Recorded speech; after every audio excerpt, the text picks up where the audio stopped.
बच्चों के पेरेंट्स को बच्चों को स्कूल भेजने के लिए बोला, उन सबको समझाया और वापस ऑफिस की तरफ चली गई। और दोनों का हमेशा से यही काम रहता था। जब भी वो दोनों पढ़ती थी तब अपनी पॉकेट मनी बचाकर ऐसे ही जरूरतमंदों की मदद करती रहती थी। और अब जॉब लगने के बाद भी दोनों को जब भी समय मिलता तो अलग अलग जगह जाकर सबको जरूरत का सामान दे आती और बच्चों के लिए बुक्स, नोटबुक्स और भी स्टडी मटेरियल की चीजें दे आती। पर आज तक कभी भी किसी को भी कुछ नहीं बताती। कभी छुट्टी वाले दिन चली जाती तो कभी ऑफिस जाते समय। ऑफिस पहुंचकर दोनों अपने अपने काम में लग गई। जहाँ चिति को देखकर रिजुल के चेहरे पर बड़ी सी मुस्कुराहट आ गई, वहीं शिजा को देखकर आरद्री के चेहरे पर भी मुस्कान आ गई। किसी काम से शिजा आरद्री के केबिन में गई और सामने आरद्री को देखकर उसे बीते कल की बात याद आ गई। अभी तक तो उसे कुछ भी याद नहीं आ रहा था, पर आरद्री को देखकर उसका कान के पास आकर उसकी तारीफ करना और अगले ही पल उसका तुम्हारे लिए कहना याद आते ही उसकी धड़कन तेज हो गई। उसने किसी तरह खुद को शांत किया और उससे फाइल के बारे में डिस्कशन करने लगी और फिर से सब कुछ भूल गई। ऐसे ही 4-5 दिन और बीत गए। अब आरद्री, रिजुल, चिति और शिजा की फ्रेंडशिप काफी गहरी हो चुकी थी। सैटरडे को चारों ने घूमने का प्लान बनाया और सैटरडे को सुबह चारों बाइक से घूमने निकल गए। एक बाइक पर चिति और शिजा बैठी और दूसरी बाइक पर आरद्री और रिजुल। आरद्री का मन था कि शिजा उसके साथ बाइक पर बैठे। उसने रिजुल की तरफ देखा तो रिजुल समझ गया। रिजुल ने आगे जाकर एक साइड में बाइक रोकी। उसे देख शिजा ने भी बाइक रोकी और उससे पूछा, क्या हो गया, बाइक क्यों रोकी? रिजुल ने बेचारा सा मुंह बनाकर कहा, चिति को मेरे साथ भेज दो ना। शिजा ने चौंक कर कहा, क्यों? रिजुल ने उससे बोला, यार मुझे चिति के साथ टाइम स्पेंड करना है ना, प्लीज। लेकिन फिर मेरे साथ कौन जाएगा और आरद्री सब किसके साथ जाएंगे? शिजा ने कहा तो बाकी तीनों ने अपना सिर पीट लिया। चिति उतरकर रिजुल के पीछे बैठी और आरद्री उतरकर शिजा के पास आ गया और उसे पीछे खिसकने को कहा। शिजा ने मुंह बना लिया तो आरद्री बोला, अरे वापस तुम चला लेना, ठीक है। शिजा खुश होकर पीछे खिसक गई और हेलमेट उतारकर उसे दे दिया। आरद्री खुश होकर मिरर से शीशे को देखता और फिर सामने देखने लगता। ऐसे ही पूरे दिन चारों घूमते रहे। तीनों ने ही एक दूसरे की कंपनी एंजॉय की और शिजा तो हर छोटी से छोटी चीजों में अपनी खुशी ढूंढ लेती है। सारा दिन घूमकर रात को खाना खाकर चारों वापस घर आ गए और अगले दिन संडे को फिर से घूमने की प्लानिंग की और संडे को फिर से घूमने निकल भी गए, पर इस बार कार से घूमने गए। पहले बीच पर जाकर चारों ने खूब मस्ती की, फिर वड़ा पाव, भेलपूरी खाई। एक जगह गोलगप्पे दिखे तो दोनों रिजुल और आरद्री को अपने साथ जबरदस्ती लेकर आ गई। रिजुल तो चिति के साथ उसकी प्लेट में खाने लगा और आरद्री ने साफ मना कर दिया, इसलिए सिर्फ 2 ही प्लेट ली। शिजा ने अपनी प्लेट में गोलगप्पा लिया और अपने मुंह में डाल दिया। आरद्री उसे ऐसे खाते देखकर मुस्कुरा रहा था। शिजा की नजर जब अपने पास खड़ी आरद्री पर पड़ी तो उसने आरद्री से पूछा, आप नहीं खाएंगे? आरद्री ने उससे कहा, नहीं, मैंने कभी ट्राई नहीं किया। अरे एक बार ट्राई तो कीजिए, और लाइफ में हर चीज ट्राई कर लेनी चाहिए ताकि बाद में पछतावा ना हो कि भाई हमने तो कुछ ट्राई ही नहीं किया। शिजा ने कहा तो आरद्री बोला, नहीं वो एक्चुअली मुझे खाना नहीं आता। अरे तो इसमें कौन सी बड़ी बात है? शिजा ने अपनी प्लेट से गोलगप्पा उठाया और आरद्री की तरफ ले जाकर बोली, मुंह खोलिए। आरद्री हैरानी से उसे देखने लगा। फिर अचानक से शिजा को कुछ याद आया और वो बोली, ओह सॉरी, मुझे याद ही नहीं रहा, ये तो मेरा जूठा है, रुकिए। फिर गोलगप्पे वाले से बोली, अरे भैया एक और प्लेट देना। वो दूसरी प्लेट देने लगा तो आरद्री ने उसे मना कर दिया और शिजा से बोला, तुम अपने में से ही दे दो। शिजा ने एक गोलगप्पा उठाया हुआ था और बोली, नहीं ये तो मेरा जूठा है। आरद्री ने उसका हाथ पकड़ा और बोला, मैंने सुना है कि जूठा खाने से प्यार बढ़ता है, तो मैं ये हमारे साथ ट्राई करना चाहता हूँ, उसने कहा और शिजा का हाथ पकड़कर उसकी आंखों में देखते हुए गोलगप्पा अपने मुंह में डाल दिया। उसकी ये बात सुनकर शिजा की धड़कन एकदम से तेज बढ़ गई, पर वो समझ ही नहीं पाई कि ऐसा क्यों हुआ। बस अब एक बार जो आरद्री ने खाना शुरू किया तो बस जी शिजा की ही प्लेट से खाने लगा। थोड़ी देर बाद चारों वहीं बैठकर बातें करने लगे। फिर इधर उधर घूमने के बाद शाम को फुटपाथ पर टहलने लगे। चारों फुटपाथ पर बातें करते करते टहल रहे थे कि शिजा की नजर एक बच्चे पर पड़ी जो रोड के बीच में दौड़ रहा था। शिजा ने जैसे ही सामने रोड की तरफ देखा तो एक कार तेजी से उस बच्चे की तरफ आ रही थी। शिजा ने ना आओ देखा ना ताओ, उसने सीधे उस बच्चे की तरफ दौड़ लगा दी। जब तक कोई कुछ समझ पाता तब तक शिजा ने उस गाड़ी के पास पहुंचने से पहले ही उस बच्चे को साइड में धक्का दे दिया, पर तब तक वो गाड़ी उसके पास आ गई और गाड़ी वाले की ब्रेक लगाते लगाते ही उसकी शिजा से टक्कर लग गई और शिजा एक साइड में गिर पड़ी।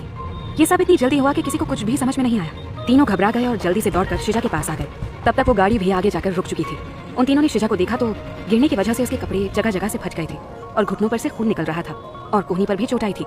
उसने फुल बाजू की टी-शर्ट डाली थी और उसकी स्लीव कोहनी से फट गई थी, जहाँ से उसकी चोट से निकलता खून साफ दिखाई दे रहा था। वैसे ज्यादा चोट नहीं आई थी, बस घुटने और कोहनी पर ही चोट लगी थी जहाँ से खून निकल रहा था। तीनों ने आकर पूछा, शिजू तू ठीक है ना? उसने एक नजर उसे देखा और धीरे से हाँ में गर्दन हिला दी। जिस बच्चे को शिजा ने बचाया उसकी माँ ने बच्चे समेत वहाँ से निकलने में ही अपनी भलाई समझी और चुपचाप अपने बच्चे को लेकर निकल गई। तब तक वो गाड़ी वाला भी वहाँ आ चुका था। शिजा का ध्यान अभी अपनी चोट पर नहीं गया था। वो तो अपने सामने खड़े तीनों को देख रही थी जो उसे राक्षसों की तरह गुस्से में घूर रहे थे। शिजा बनावटी हंसी हंसते हुए तीनों की तरफ देख रही थी। उसे पता था कि उसी की गलती है, इसलिए उसे इन तीनों से डांट तो पड़नी है। एक तो शिजा की गलती, ऊपर से उसका बेशर्मों की तरह हंसना तीनों के गुस्से को बढ़ाने में आग में घी का काम कर रहा था। जब चिति से बर्दाश्त नहीं हुआ तो वो उसे गुस्से में बोली, क्या हरकत की तूने? अभी कुछ हो जाता तो क्या जरूरत है ऐसे बीच सड़क में दौड़ने की? शिजा हंस दी और बोली, अरे वो बच्चा था, हाँ उसे बचाने गई थी बस। उसे यूं हंसते हुए देख रिजुल भी चिढ़ते हुए बोला, तुम्हें जरा से भी शर्म है कि नहीं? एक तो गलती की और ऊपर से बेशर्मों की तरह दांत दिखा रही है। शिजा ने मासूमियत से अपनी गर्दन नामे हिला दी। इसकी इस हरकत से आरद्री को गुस्सा आ गया। रिजुल उसकी तरफ देखकर हैरानी से बोला, मतलब तुम्हें जरा भी शर्म नहीं है ना? हम तुम्हें डांट रहे हैं और तुम बस यहाँ बैठकर हंस रही हो। शिजा धीरे से बोली। नहीं है, पता है क्यों? नहीं, अब आप सबको कैसे पता होगा? चलो मैं ही बता देती हूँ। वैसे इसीलिए क्योंकि वो थोड़ा अदब से बोली। शर्म उनको आती है जो शर्म से शर्माते हैं। हम तो बेशर्म हैं, शर्म हमसे शर्माती है। उसकी ये बातें सुनकर सभी हैरानी से उसकी शक्ल देखने लगे।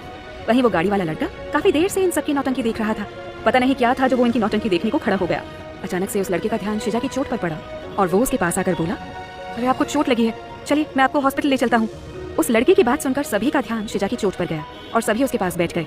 अरे कोई बात नहीं, ज्यादा चोट नहीं है, छोटी मोटी चोट है, ठीक हो जाएगी, बोलकर शिजा ने मुस्कुराते हुए अपनी चोट की तरफ देखा और अपनी चोट से निकलते खून को देखकर उसकी मुस्कुराहट गायब हो गई और उसकी आंखों में आंसू बहने लगे। उसकी आंखों में आंसू देखकर बाकी तीनों की आंखों में भी आंसू आ गए। आरती ने खींचकर शिजा को अपनी गले से लगा लिया। उसकी आंखों में भी आंसू आ गए थे। आरती शिजा के बालों को सहलाने लगा और शिजा भी उसके गले से लग गई और सिसकियां ले लेकर रोने लगी। उसकी सिसकियां इस बात की गवाह थी कि वो इस वक्त कितनी तकलीफ में थी। सभी वहीं एक साइड में बैठ गए और वो लड़का भी वहीं उन सबके पास ही बैठ गया। वो अभी भी गिल्ट में था कि उसकी वजह से शिजा को चोट लगी। आरती उसके बालों को प्यार से सहलाते हुए बोला, अरे चुप चुप चुप चुप, इतनी सी चोट से डर गई? तुम तो ब्रेव हो ना, इतनी जरा सी चोट से रो रही हो, बिल्कुल चींटी बराबर चोट भी नहीं है ये, और तुम तो मार्शल आर्ट चैंपियन हो और ऐसे रोने लगी? ये तो हमारी प्यारी सी चुलबुली शिजा नहीं है। हम जिस शिजा को जानते हैं वो इतनी सी चोट से तो नहीं रोती और नहीं घबराती है। फिर ये शिजा कैसे रोने लगी? ज्यादा दर्द हो रहा है क्या? काफी देर तक तो शिजा सब सुनती रही, फिर सुबकते हुए बोली,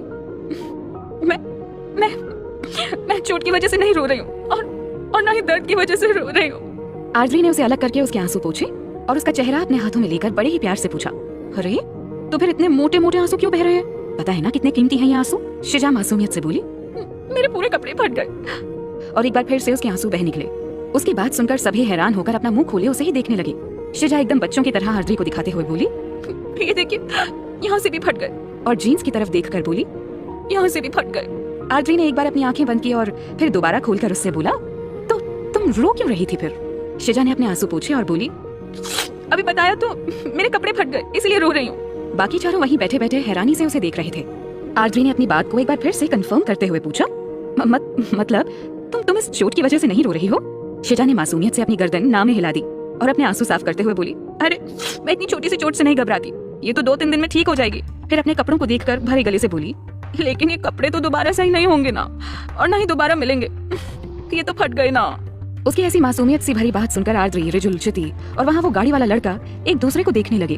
उन्हें समझ नहीं आ रहा था कि इस बात पर ये लोग हंसे या फिर रोएं या फिर गुस्सा होएं। अचानक से वो गाड़ी वाला लड़का जोर से हंस दिया। उसे हंसते देख बाकी तीनों की भी हंसी निकल गई। उन सभी को ऐसे हंसते देख शिजा खुद से ही बोली, हद है ये लोग भी, चोट मुझे लगी है और असर इन लोगों पर हो रहा है। तभी वहाँ से एक लड़का जा रहा था। उसकी नजर जब नीचे गिरी शिजा की चोट पर पड़ी, उसके बाद उसने हंसते हुए चारों को एक नजर घूर कर देखा। फिर वो उसके पास आकर बोला, अरे मैडम आपको तो चोट लगी है। शिजा ने उसे देखकर कहा, अरे चोट को मारो गोली, पहले ये बताओ यहाँ पर आसपास कोई मेंटल असाइलम है क्या? वो लड़का उसे असमंजस से देखते हुए बोला, क्यों? शिजा थोड़ा सा जोर से बोली, अरे चोट मुझे लगी है और चोट का असर इन लोगों पर दिख रहा है, पागल हो गए हैं ये जो ऐसे हंस रहे हैं। फिर उससे बोली, आपको पता है ये चोट आज नहीं तो कल ठीक हो जाएगी, पर मेरे ये कपड़े तो सही नहीं होंगे ना। उसकी बात सुनकर वो लड़का अपने आप से बोला, लगता है चोट का कुछ ज्यादा ही असर हो गया है बेचारी पर, उसने कहा और वहाँ से चला गया। उसके जाते ही वो गाड़ी वाला लड़का आरती से बोला, यार तुम्हारी गर्लफ्रेंड पागल हो गई है, किसी डॉक्टर को दिखाओ।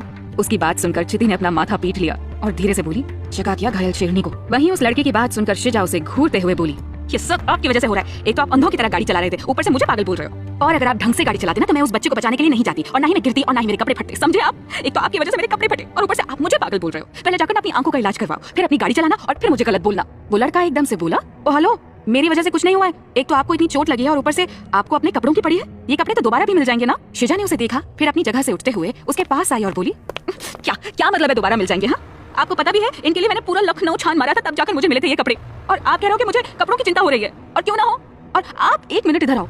उसने अपनी घड़ी से एक ब्लेड निकाला और जब तक कोई समझ पाता उसने उस लड़के की टी शर्ट पर ब्लेड चलाकर उसे फाड़ दिया। सभी अपना मुंह खोले उसे देखने लगे। वहीं उस लड़के ने एक बार अपनी टी शर्ट को देखा, फिर शिजा की तरफ देखकर बोला कि ये क्या किया तुमने, मेरी फेवरेट टी शर्ट फाड़ दी। शिजा उसकी तरफ घूरते हुए बोली, अब बोलो, अब लाओ जाकर दोबारा अपनी फेवरेट टी शर्ट। अभी तो बोल रहे थे ना कि दोबारा मिल जाएंगे, तो जाओ लेकर आओ अपनी दूसरी टी शर्ट।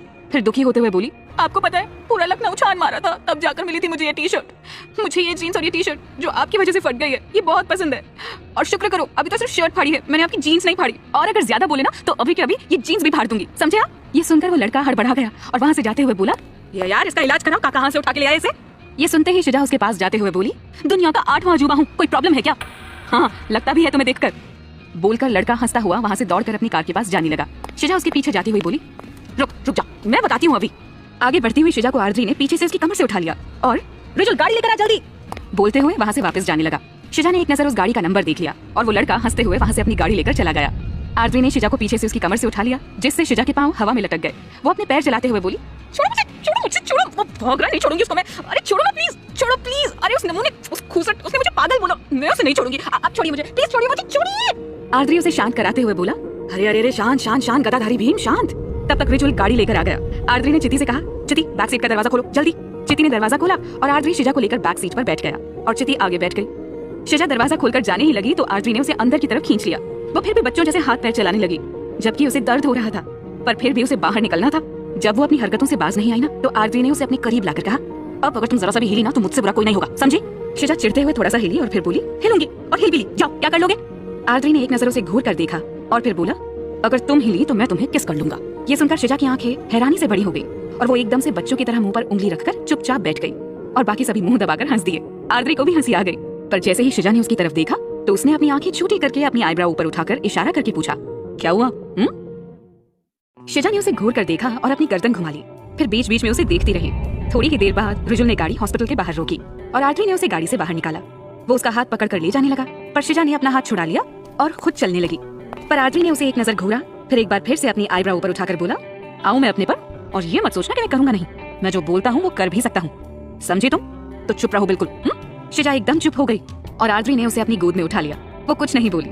आरद्री को आज उसे चुप करवाने का अच्छा मौका मिल गया था, इसलिए वो उसे ऐसे ही बोलकर चुप करवा देता और वो भी अच्छे बच्चे की तरह उसकी बेमन से सारी बातें मानती जा रही थी। अंदर आकर रिजुल ने डॉक्टर का पता किया और शिजा को लेकर उनके केबिन में आ गया। आरद्री ने शिजा को केबिन के अंदर उतारा। डॉक्टर ने उसकी चोट देखी और उसकी तरफ देखकर बोले, ज्यादा गहरी चोट नहीं आई है, अभी ड्रेसिंग कर देते हैं। ड्रेसिंग करने के लिए नर्स ने उसकी जीन्स को घुटने के पास से काटा।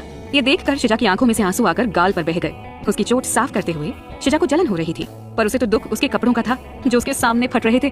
डॉक्टर ने जब शिजा को रोते हुए देखा तो वो बोले, अरे आपको देखकर तो नहीं लगता कि आप इतनी छोटी सी चोट से डर जाएंगी, आप तो ब्रेव हैं। शिजा ने एक नजर डॉक्टर को देखा और फिर अपने आंसू पोंछती हुई बोली, चोट से डर नहीं लगता सर, और न ही दर्द की वजह से रो रही हूँ। डॉक्टर ने हैरानी से उसे देखा और बोले, तो फिर क्यों रो रही हैं आप? शिजा मासूमियत से उनकी तरफ देखकर रुंधे गले से बोली, मेरे कपड़े फट गए और अब ये वापस सही नहीं होंगे ना, चोट तो ठीक हो जाएगी पर कपड़ों को तो ठीक नहीं कर पाऊंगी ना। उसने ये बात इतनी मासूमियत से बोली कि उस डॉक्टर और नर्स के चेहरे पर एक मुस्कुराहट आ गई और आरद्री उसकी मासूमियत में ही खो गया। उसकी तंद्रा डॉक्टर की आवाज से टूटी। आरद्री ने डॉक्टर की तरफ देखा तो डॉक्टर उसके पास आकर कंधे पर हाथ रखते हुए बोले, मिस्टर शेखावत, आपकी वाइफ बहुत इनोसेंट है, ध्यान रखिएगा इनका। ये सुनकर सभी हैरान होकर डॉक्टर को देखने लगे, पर आरद्री को डॉक्टर का शिजा को उसकी वाइफ कहना बहुत अच्छा लगा। डॉक्टर की बात सुनकर आरद्री मुस्कुराते हुए शिजा को देखने लगा। शिजा की ड्रेसिंग हुई और शिजा ने चिति को बोला, मुझे थोड़ी देर अकेले रहना है, मैं बाहर जा रही हूँ और तुम लोग थोड़ा देर से आना। चिति ने ओके कहा और जाते हुए शिजा को देखने लगी। आरद्री डॉक्टर से बात करने लगा और रिजुल दवाई लेने चला गया। शिजा बाहर आई और वहीं लगी बेंच पर बैठ गई।